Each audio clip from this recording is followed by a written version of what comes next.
सृष्टि बचपन से ही दिखने नहीं थी, लेकिन अमीर बाप की बेटी सृष्टि पर उसकी माँ जान छिड़कती। मेरी बेटी कितनी प्यारी है, भगवान सबको सृष्टि जैसी बेटी दे। सृष्टि धीरे धीरे बड़ी होती है।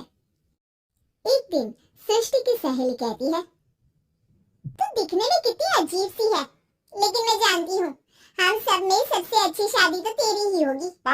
तेरे पापा अमीर जो है, और बता नहीं सकते यार, दहेज तो हर कोई देता है, ये क्या ज्यादा ले जाएगी अपने पति के लिए? अरे बड़े शहर में कोठी है इसके पापा की। अरे पापा की है ना, कौन सी इसकी है? इसकी होती तब तो कोई भी लड़का इससे शादी कर लेता। अरे पापा की मतलब पापा की है तो मेरी ही है ना? किसने कहा? अब तेरी तो तब होगी ना जब तेरा भाई ना हो। वैसे भी शादी के बाद सारी प्रॉपर्टी भाई के नाम होती है। सृष्टि समझ जाती है कि उसे किसी भी हालत में माँ बाप की सारी प्रॉपर्टी को अपने नाम करना है, लेकिन कैसे? एक दिन सृष्टि का भाई शीनू कहता है, बहन क्या कर रही है? तुझसे एक बात करनी है। अरे हाँ हाँ करना, मैं तो तेरी बहन हूँ। बहन मेरी लाइफ में ना एक लड़की है, बहुत अच्छी है। मैं सोच रहा हूँ माँ और पापा से बात करूँ शादी के लिए। सृष्टि को समझ में आ जाता है कि भाई की शादी होते ही भाभी उसे एक दिन भी घर में बर्दाश्त नहीं करेगी।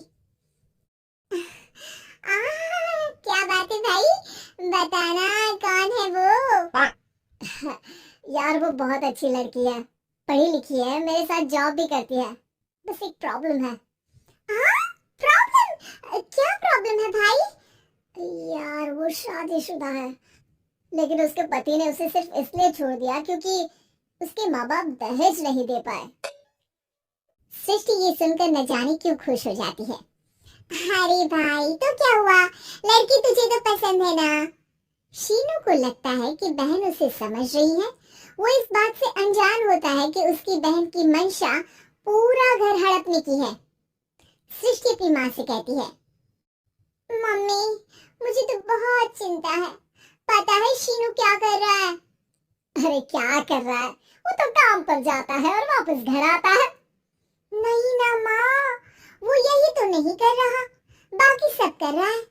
आपको पता है उससे प्यार है, और वो भी एक शादीशुदा लड़की से।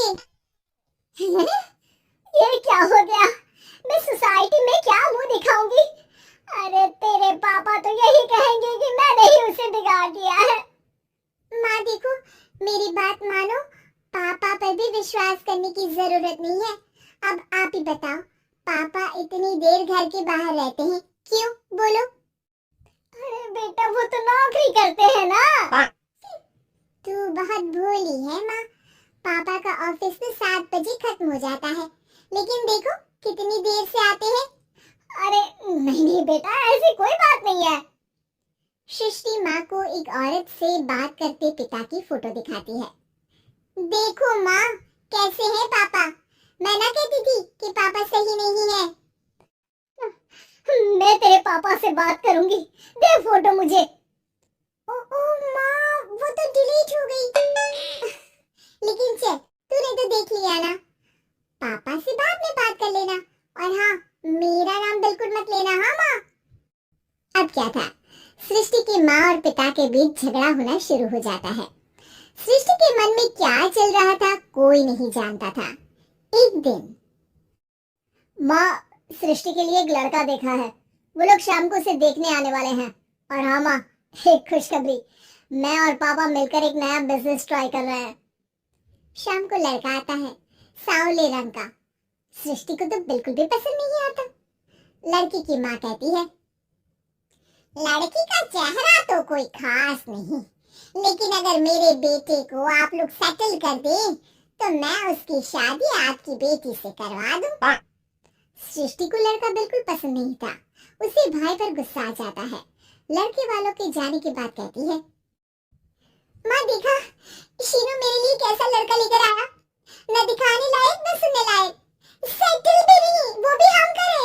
अरे माँ मैं जानती हूँ ये मेरी शादी किसी भी घर में क्यों अरे कैसी बात कर रही है बहन?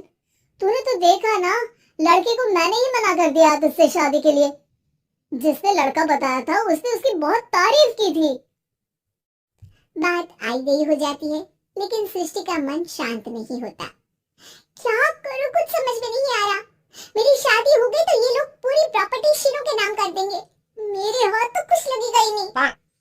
तभी सृष्टि को आइडिया आता है। वो किसी वकील को फोन करती है। जी देखिए, अगर आपके मम्मी पापा का तलाक हो जाता है तो आपके पिता की आधी प्रॉपर्टी आपकी माँ के नाम हो जाएगी। फिर उसे वो किसी को भी दे सकती है। सृष्टि अब माँ को बेटे के खिलाफ कहती है। माँ, शीनू पर नजर रखा करो। वो जिस लड़की के प्यार में है ना, वो शादीशुदा है। यहाँ आएगी, सारा पैसा, रुपया, जमीन, जायदाद सब हड़प लेगी। पापा का भी हाल तुमसे छुपा नहीं है। ऐसा ना हो कि मैं और आप एक दिन सड़क पर भीख मांगे। हे भगवान, मैं तो जीते जी मर जाऊंगी अगर ऐसा हो गया तो। ऐसा हो गया नहीं माँ, ऐसा ही होगा। अभी समय है, आगे का सोच लो। मैं तो कहती हूँ पापा से आधी प्रॉपर्टी लेकर अलग हो जाओ। पापा की आधी प्रॉपर्टी भी हम लोगों को अगर मिल जाती है ना, तो अगले 7 जन्म सफल समझो। बेचारी माँ बेटी के कहने पर पति से तलाक लेकर अलग हो जाती है। सृष्टि अब पैसों से गाड़ी और अपने दूसरे महंगे शौक पूरे करने लगी। उसके दोस्त भी उसके पैसे इस्तेमाल करते। सृष्टि, कल तुम कहाँ थी? मैं सारा दिन घर पर अकेली थी। तो मैं क्या करूं? मैंने ठेका तो नहीं लिया ना तुम्हें संभालने का। माँ को सृष्टि से ये उम्मीद नहीं थी।